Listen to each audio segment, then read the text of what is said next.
안녕하십니까? 네. 한 주 동안 많이 더웠는데, 건강들 하셨는지요? 네. 이렇게 하나님께서 우리를 인도하셔서 하나님의 전에서 예배를 드리게 되어 얼마나 감사한지 모르겠습니다. 아까 우리 속장로님 말씀하셨지만은, 델타 베리언트, 변이 바이러스가 전염력이 높기 때문에, 여러분 각별히 건강에 유의하셔서 잘 견디시게 되길 바라겠습니다. 네. 오늘은 은혜 받으셨습니까? 라는 제목으로 말씀을 드리겠습니다. 끝날 때 제가 한번 여쭤보겠습니다. 은혜 받으셨습니까? 여쭤볼 텐데 은혜 가운데 머무시길 바라겠습니다. 교회 안에서는 자주 사용하는 말인데요. 교회 밖의 사람에게는 아주 생소한 말이 있어요. 그 말이 뭘까요? 네. 은혜 받았다는 이런 말이에요. 이 밖에서는 사용하지 않죠, 거의. 네. 대부분 감동적인 말씀을 듣고 가슴이 뛰었을 때 이런 말을 합니다. 또 마음의 시원함과 만족이 있을 때, 또 어떤 깊은 깨달음이 있을 때 이런 말을 해요. 물론 자기가 생각할 때 재미있는 이야기, 또 자기가 듣고 싶은 말을 들었을 때 이런 말을 하기도 합니다. 또 어떨 때는 그냥 형식적인 인사로, 인사치레로 이렇게 이런 말을 쓰기도 해요. 하지만 저는 이 은혜 받았다는 이 말의 의미를 깊이 명상하다가 이 말이 성령과 깊은 관련을 맺고 있다는 사실을 알게 됐어요. 그래서 앞으로는 이 말을 사용할 때 좀 더 진지해져야 되겠다라는 생각을 갖게 됐습니다. 다시 말하면 이 표현을 쓸 때 우리 속에 내재하신 이 성령님의 음성에 반응해서 새 삶을 살기로 다짐하고 결심하는 이 일이 있어야 진짜 은혜 받았다고 말할 수 있는 게 아닌가라고 생각이 든 거예요. 왜냐하면 삶을 변화시키지 않는 은혜는 없기 때문이에요. 마태복음 1장을 읽다 보면 조금은 지루해 질 수 있습니다. 처음 성경을 접한 분들은 마태복음 1장을 읽다가 자주 낙심해요. 왜 그래요? 온통 애 낳는 이야기만 이어지기 때문이에요. 누구는 누구를 낳고 누구는 누구를 낳고. 그래서 어떤 분은 자기가 무슨 산부인과에 온 것 같다고 말하는 분도 있어요. 근데 여러분, 이곳에 기록된 이 많은 인물들의 특징이 무엇입니까? 부자들입니까? 아니, 부자 아닌 사람이 많이 있어요. 영웅들입니까? 영웅 아닌 사람들도 있어요. 똑똑한 사람들입니까? 똑똑하지 못한 사람들도 있어요. 그럼 이 사람들은 어떤 사람들입니까? 네, 은혜 받은 사람들이에요. 그들의 면면을 살펴보면 그들은 자신을 드러내기 참 민망한 사람들입니다. 다시 말하면 하나님 앞에서 온전한 삶을 살았다 할 수 없는 사람들이 있어요. 그런데도 그들은 하나님의 은혜를 받아서 메시아의 조상이 됐어요. 은혜 받은 거죠. 그렇죠? 전적인 하나님의 은혜지요. 예수님께서 당신과 함께 이 복음 사업을 끌어갈 제자를 구성하실 때 똑똑하고 유명한 랍비들에서 하지 않으셨어요. 또 율법에는 박사들인 율법 박사들 중에서 선택하지 않으셨습니다. 대신 무식한 어부, 비난받는 세리, 보통 사람 중에서 하셨어요. 그 이유가 무엇일까요? 그들은 은혜가 뭔지 아는 사람들이기 때문이에요. 우리는 좀 뭘 가지고 있고 뭘 배웠다 치면 은혜를 구하지 않는 경향이 있습니다. 여러분, 내가 다 할 수 있는데 내가 은혜를 구할 이유가 뭐가 있겠어요? 아쉬울 게 없지요. 그래서 예수님께서 찾으시는 사람은 은혜 외에는 아무것도 내세울 것이 없는 사람. 그래서 그 은혜를 붙잡기 위해 날마다 간절한 마음을 갖는 사람, 그 은혜를 구하는 사람, 그런 사람을 오늘 예수님이 찾으신 겁니다. 제가 지난 2월에 다윗과 무비보셋 이야기를 했는데요. 오늘도 하나님은 무비보셋 같은 사람을 찾으십니다. 다시 말하면 얼굴을 들지도 못하고 숨어 지내는, 그리고 제대로 걷지도 못하는, 은혜 아니면 살 수 없는 그런 사람들을 하나님이 찾으셔요. 왜요? 그래야 은혜를 구할 테니까. 그래야 받은 은혜를 감사할 테니까. 예수님께서 하늘로 승천하시기 직전에 제자들에게 이런 말씀을 주셨습니다. 누가복음 24장 49절. 볼지어다 내가 내 아버지께서 약속하신 것을 너희에게 보내리니 너희는 위로부터 능력으로 입혀질 때까지 이 성에 머물라 하시니라. 여러분, 이것은 무엇에 대한 약속이었습니까? 성령에 대한 약속이었죠. 사도행전 1장 8절.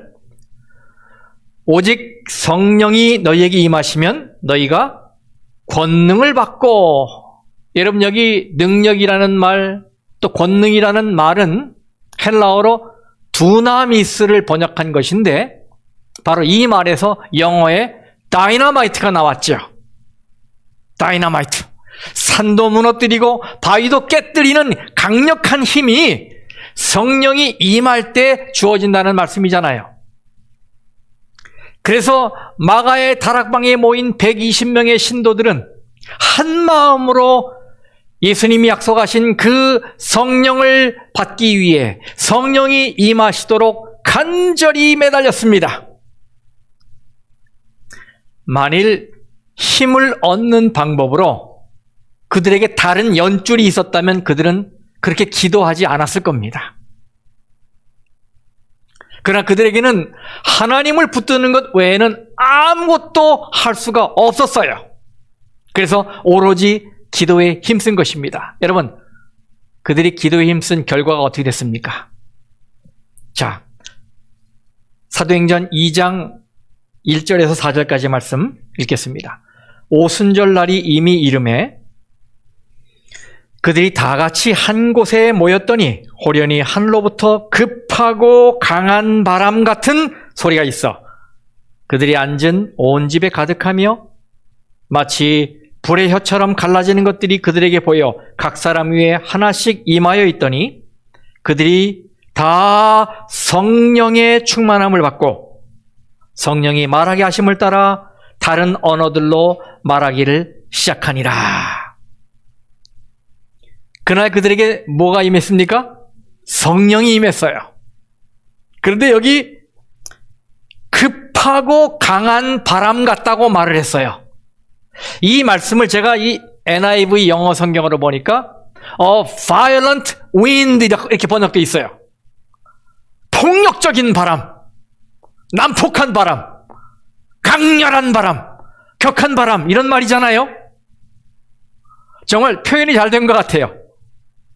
어떤 태풍 소리, 토네이도가 일어서 온 세상이 뒤집히는 듯한 이런 소리와 함께 성령이 임하신 거예요. 그리고는 세상이 뒤집혔습니다. 그런데 여러분, 이런 강력한 힘의 근원인 성령에게 어떤 별명이 붙어 있어요. 여러분, 그 별명이 뭔지 아세요? 성령에게 붙은 별명. 네, 히브리서 10장 29절 말씀 보세요. 은혜의 성령을 욕되게 하는 자가 당연히 받을 형벌은 얼마나 더 무겁겠느냐 너희는 생각하라. 자, 성령에게 붙은 별명이 있습니다. 뭡니까? 은혜야, 은혜. 그래서 오순절에 성령이 임했다라는 말을 다른 말로 하면 뭡니까? 그들에게 은혜가 임했다. 이런 말과 같아요. 스가랴 12장 말씀을 좀 보십시오. 여기도 나옵니다. 10절. 내가 다윗의 집과 예루살렘 주민에게 무슨 심령이요? 은총과 간구하는 심령을 부어주리니 그날의 예루살렘에 큰 애통이 있으리니. 이 10절 말씀이 이 새 번역 성경에는 이렇게 번역되어 있습니다. 내가 다윗 집안과 예루살렘에 사는 사람에게 은혜를 구하는 영. 이 영이 히브리 말로 루하흐인데요. 루아흐. 이거는 바람이라고 번역되기도 하고 호흡이라고 번역되기도 하고 성령으로 번역되기도 해요. 은혜를 비는 성령을 부어주겠다라고 했어요. 그래서 예루살렘에 큰 애통이 있겠다. 여러분, 이 예언이 무슨 사건에 대한 예언이냐면 오순절 성령 강림과 유대인들의 회개 운동에 대한 예언이에요. 그래서 제자들이 간절한 마음으로 성령을 구한 건 바로 은혜를 구한 것과 똑같은 것이고, 그들의 기도에 대한 응답으로 성령을 내려주신 것, 강력한 힘의 근원인 성령을 주신 것은 강력한 은혜를 주신 것과 같은 말이에요. 성경적으로. 그렇습니다, 여러분. 하나님의 성령이 임하면 은혜가 임합니다. 하나님의 성령이 임하면, 은혜가 임하면 우리는 이대로 살게 돼 있지 않아요. 우리의 하늘행 길을 방해하는 온갖 아집들, 고집들, 편견들, 이 독선들 다 깨집니다. 뭐가 임하면? 성령이 임하면. 또 뭐가 임하면? 은혜가 임하면. 은혜를 받으면 얼굴색이 달라집니다. 입맛도 달라집니다. 기호도 달라집니다. 우리의 생각도 달라집니다. 삶의 모습이 완전히 달라져요. 은혜 받으면 다 뒤집힙니다. 왜냐하면 그 안에 능력이 있기 때문에 그래요. 지금으로부터 150년 전에 1871년에 시카고에 대화재가 발생했어요. 그래서 도시 전체가 화재로 전소되는 사고가 발생했지요. 온통 잿더미가 됐어요. 그때 그 시카고 안에 D.L. 무디 목사의 교회도 있었는데 그 교회도 완전히 불타버렸어요. 정말 하늘이 무너지는 것 같은 낙심의 마음이 들었습니다. 그런데 그날 이후로 하나님이 무디를 변화시키셨어요. 그가 교회를 다시 일구기 위해서 기금을 마련하려고 뉴욕에 있는 월스트리트를 걷고 있을 때에 그때 그의 마음속에는 교회 재건에 대한 갈망보다 하나님의 영이 내 마음에 임하기를 갈망하는 마음이 더 컸어요. 그런데 바로 그때 갑자기 마음이 불타오르면서 영어로 a presence and power 이렇게 돼 있어요. 어떤 분의 임재, 어떤 분의 능력을 느끼게 됐어요. 그리고 하나님이 그의 강력한 손으로 자신을 붙들고 계심을 그가 느끼게 됐어요. 그래서 그가 이렇게 적었습니다. 나는 늘 하나님께 그분의 영으로 나를 채워달라고 갈구하고 있었다. 그런 어느 날 나는 뉴욕이라는 도시에서 내 입으로는 설명할 수 없는 어떤 신성한 경험을 하였다. 내가 말할 수 있는 것은 그때 하나님이 자신을 나에게 드러내셨으며 나는 그분께 잡은 손을 거두지 말아달라고 간청해야 할 정도로 강력한 그분의 사랑을 경험했다는 것이다. 나는 다시 설교하러 갔다. 사실 설교는 다르지 않았다. 새로운 진리를 제시하는 것도 아니었다. 그러나 수백 명이 회심하였다.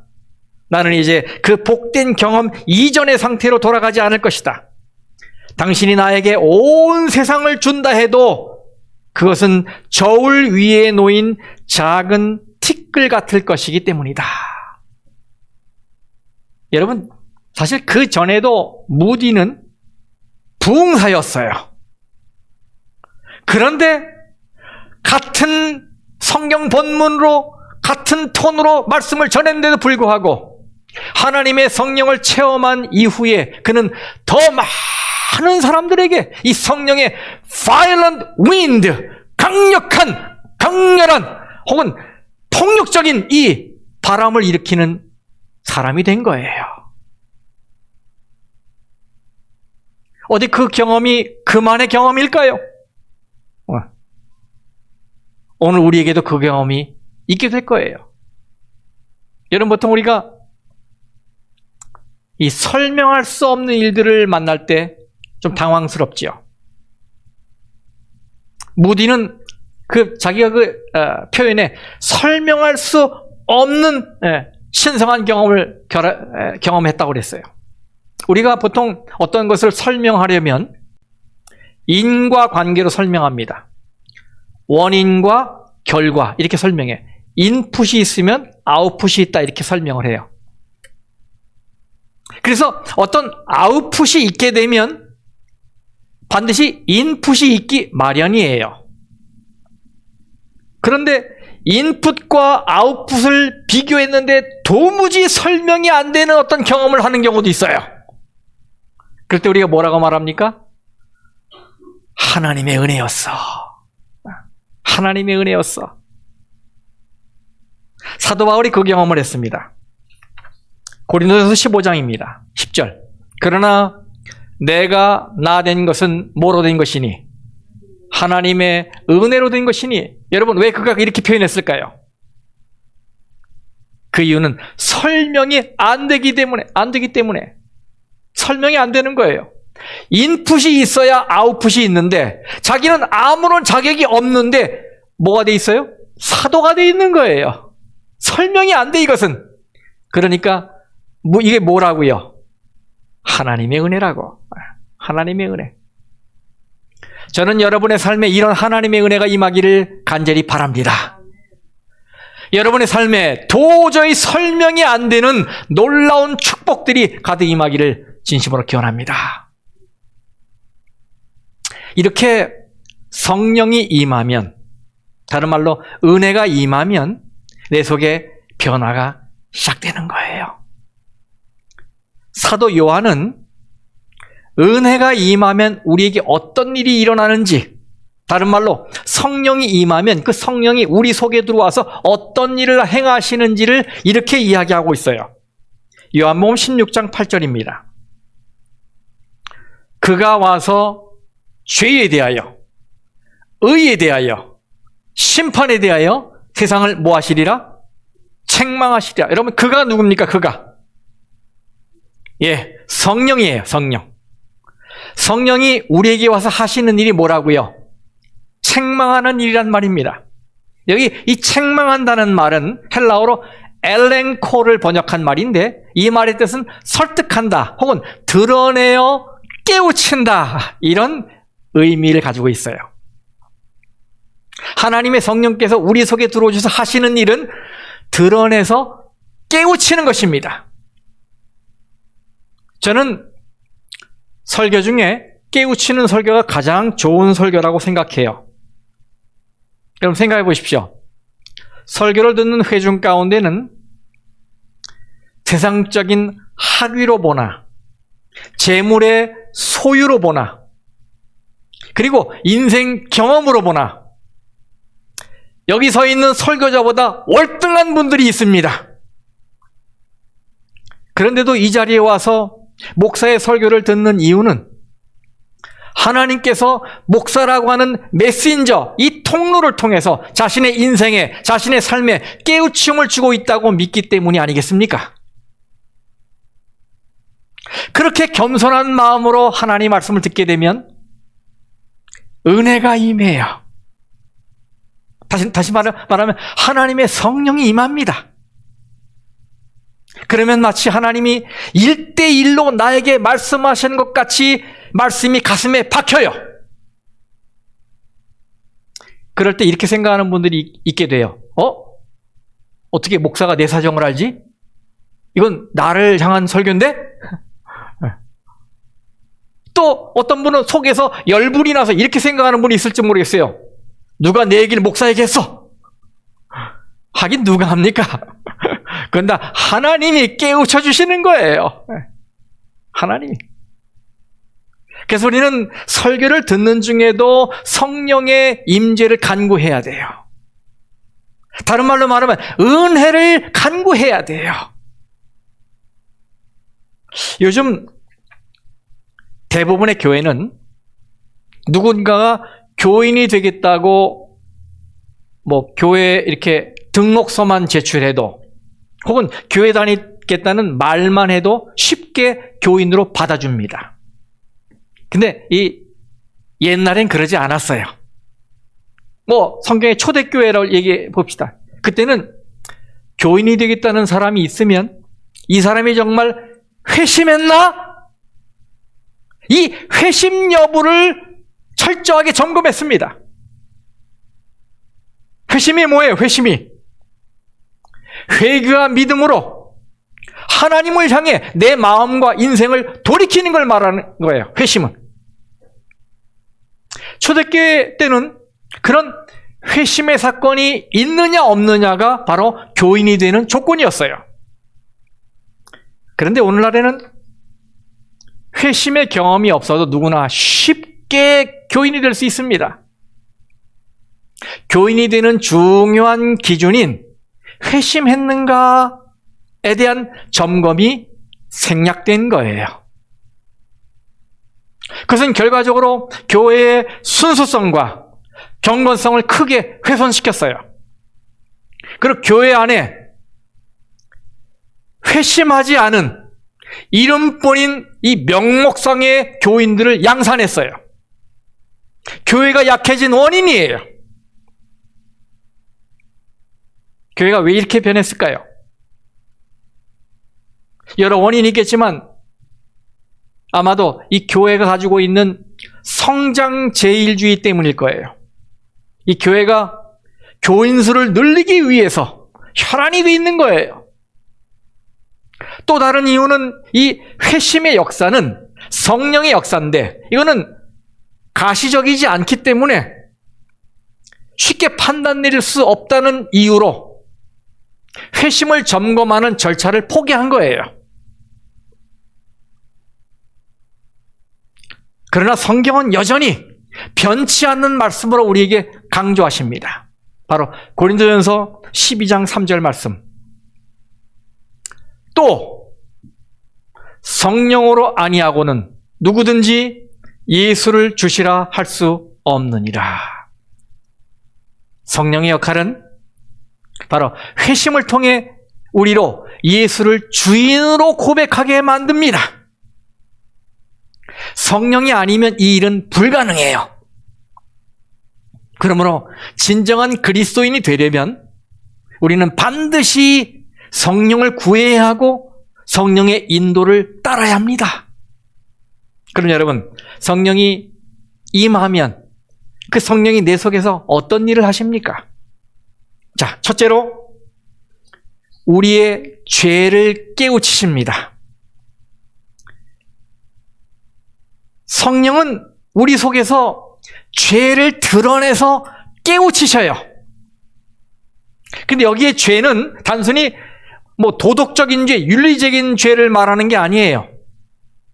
사실 우리는 도덕적으로 옳고 그른 일, 선하고 악한 일을 성령의 도움이 없어도 어느 정도 알아요.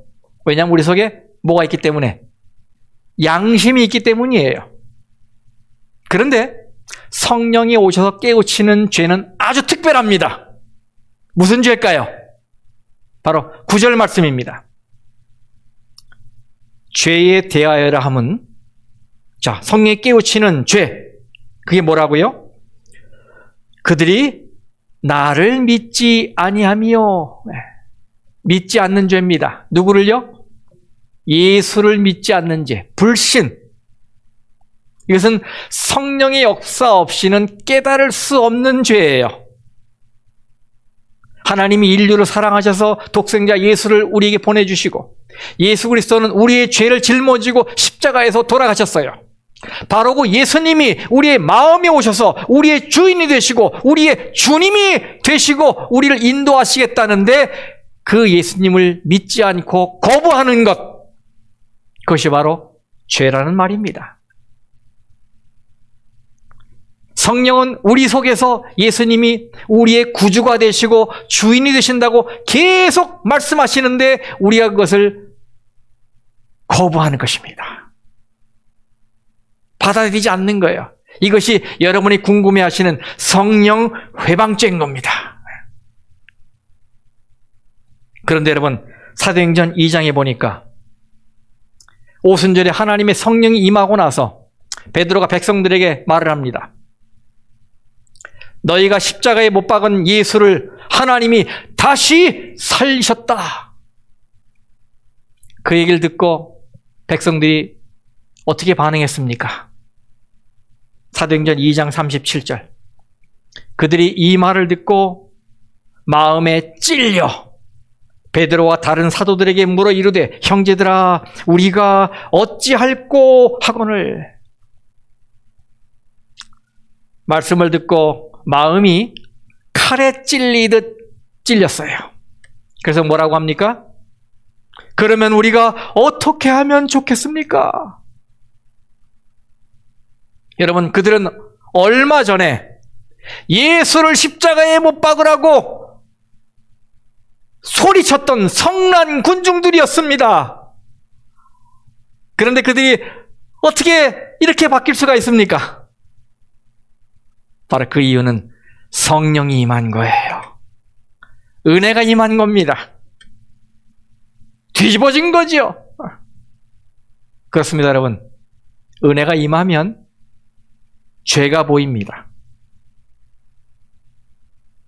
그렇지 않았을 때는 그냥 지나쳤던 아주 사소한, 아주 작은 죄가 은혜가 임하니까 선명해지는 거예요. 그래서 울부짖게 되는 것입니다. 그게 은혜 받은 것이고 그게 성령 받은 거예요. 베드로가 예수님에게서 영광을 봤어요. 그때 베드로가 가장 먼저 했던 말이 뭔지 아십니까? 누가복음 5장 8절. 주여 나를 떠나소서. 나는 뭐라고요? 죄인이로소이다. 여러분, 그 순간에 베드로가 갑자기 죄를 더 많이 졌습니까? 아니에요. 영광 가운데서 자기의 죄가 보였기 때문이에요. 그러므로 여러분, 누가 회개합니까? 누가 회심해요? 네, 성령 받은 자들, 은혜 받은 자들이 회개합니다. 성도 여러분, 오늘 하나님의 은혜의 성령이 여러분의 마음속 죄들을 낱낱이 들추어내서 여러분에게 가슴을 찢는 애통이 일어나게 만들고 그것에 대해서 철저하게 회개를 하게 되시기를 간절히 바랍니다. 그것이 은혜 받은 마음이에요. 자, 두 번째, 성령이 임하면 성령이 우리 속에서 무엇을 하십니까? 바로 예수의 의를 깨우쳐 주십니다. 성령은 우리가 예수 믿고 의롭다함을 받고 하나님의 의 가운데서 새로운 인생을 살게 하세요. 예수님이 산상수훈에서 이런 말씀을 하셨죠. 마태복음 5장 20절에 내가 너희에게 이르노니 너희 의가 서기관과 바리새인보다 어떻게 하면 더 낫지 못하면, 누구보다? 서기관과 바리새인보다 더 낫지 못하면 결코 천국에 들어가지 못하리라. 천국에 들어가려면 여러분의 의가 바리새인과 서기관보다 더 나아야 한다는 말이에요. 자, 그렇다면 여기서 질문이 하나 생기죠.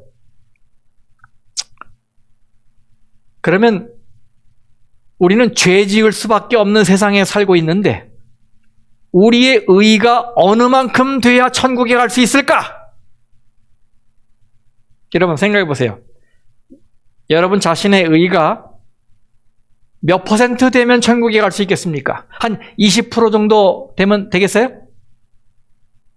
안 되겠어요? 그러면 한 30%, 한 50%는 어떻습니까?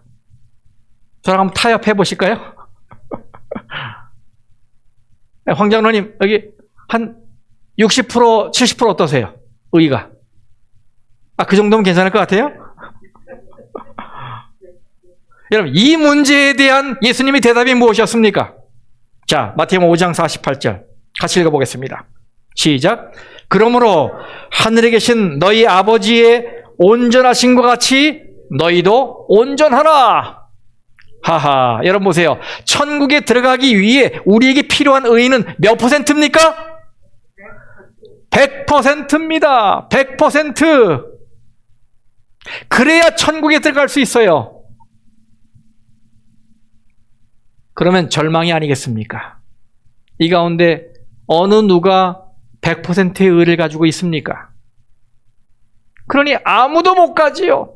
아무도 못 가. 갈 수가 없어요. 아무리 노력해도 안 돼, 우리는. 이걸 우리가 절감을 해야 돼. 우리는 아무리 노력해도 안 됩니다, 여러분. 그런데 여기 복음이 있어요. 그것은 우리가 예수님을 믿고 예수님을 나의 구주 그리고 주인으로 영접하는 순간 예수님의 의가 바로 우리의 의가 된다는 소식이에요. 여기 빌립보 3장 9절 말씀을 읽겠습니다.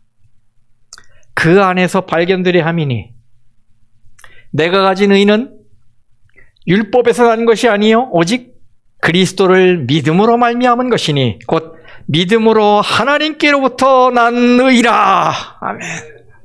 우리의 의는요, 우리가 노력해서 얻은 의가 아니에요.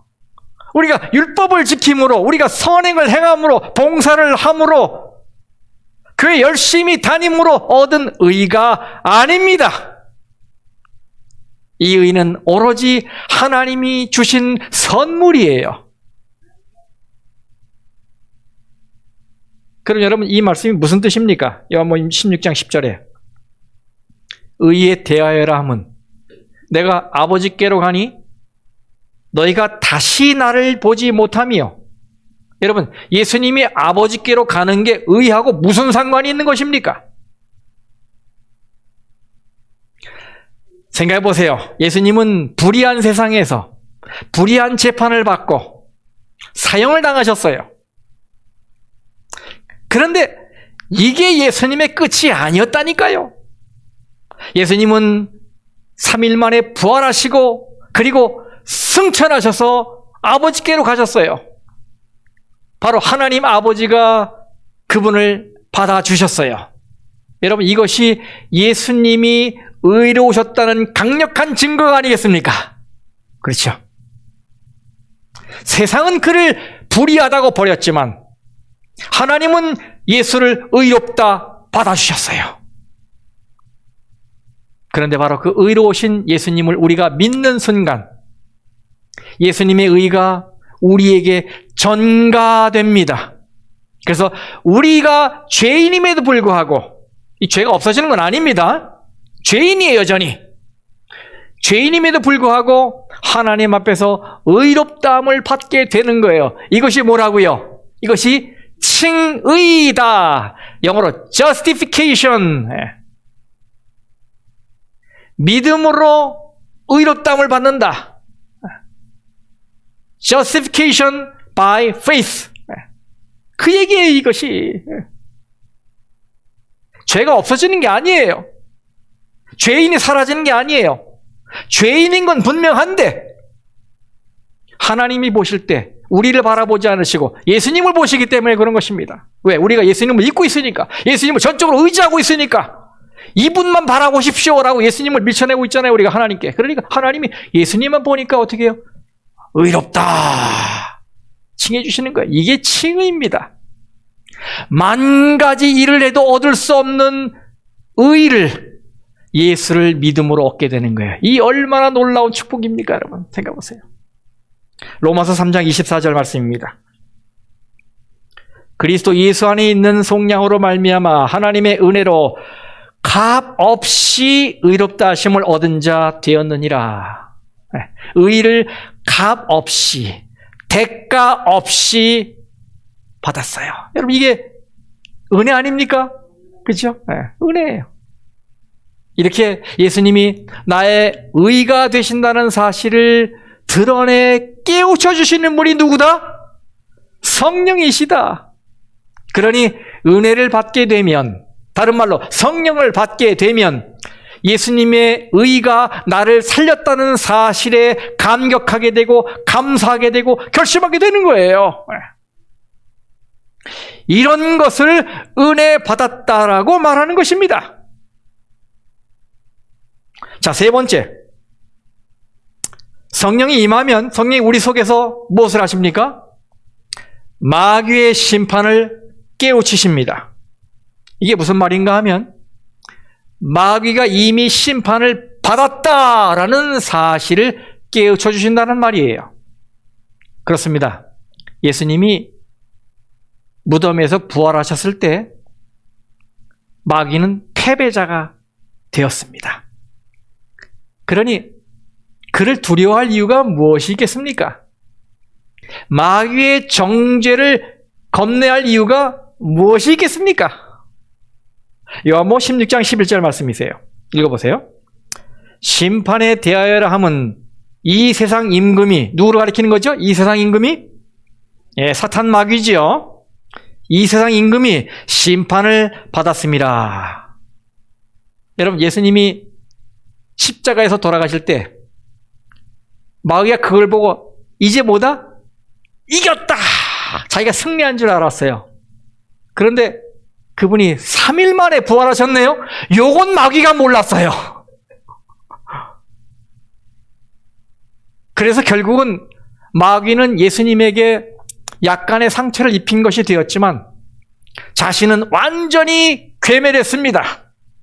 패배했어요. 그래서 인류를 죄와 죽음의 사슬로 얽매어서 죄의 이 종으로 부리려던 그의 그 거창한 계획은 순식간에 산산조각 난 것입니다. 이것이 바로 창세기 3장 15절의 원복음의 내용인 거예요. 여러분 보세요. 내가 너로 여자와 원수가 되게 하고 내 후손도 여자의 후손과 원수가 되게 하리니, 여자의 후손은 누구예요? 예, 예수님, 메시아지요. 네 머리가 누구예요? 마귀의 머리예요. 상하게 할 것이요. 이건 결정적인 상처입니다. 너는, 마귀는 그의, 메시아의 발꿈치를 상하게 할 것이라. 이게 복음이잖아요. 이걸 오리지널 가스펠, 원복음이라고 그래요. 창세기 3장 15절을. 그러니 우리는 이미 승리한 싸움을 싸우고 있는 거예요. 그러니 이제부터는 마귀를 두려워할 이유가 없지요. 그렇죠? 축 처진 어깨로 풀이 죽은 채로 살 이유가 없지요. 왜? 우린 이미 승리했으니. 로마서 8장 14절 15절입니다. 무릇 하나님의 영으로 인도함을 받는 사람은 곧 하나님의 아들이라. 너희는 다시 무서워하는 종의 영을 받지 아니하고 양자의 영을 받았으므로 우리가 아빠, 아버지라고 부르짖느니라. 아하, 이제는 하나님이 무섭지 않아요. 하나님은 정말 다정하신, 사랑이 많으신 나의 아버지인 거예요. 그래서 이제는 우리는 하나님의 영의 인도만 받으면 되는 겁니다. 아버지께 다 맡기고, 자식들이 아버지한테 다 의지하듯이 다 맡기고 그저 따라하기만 하면 되는 거예요.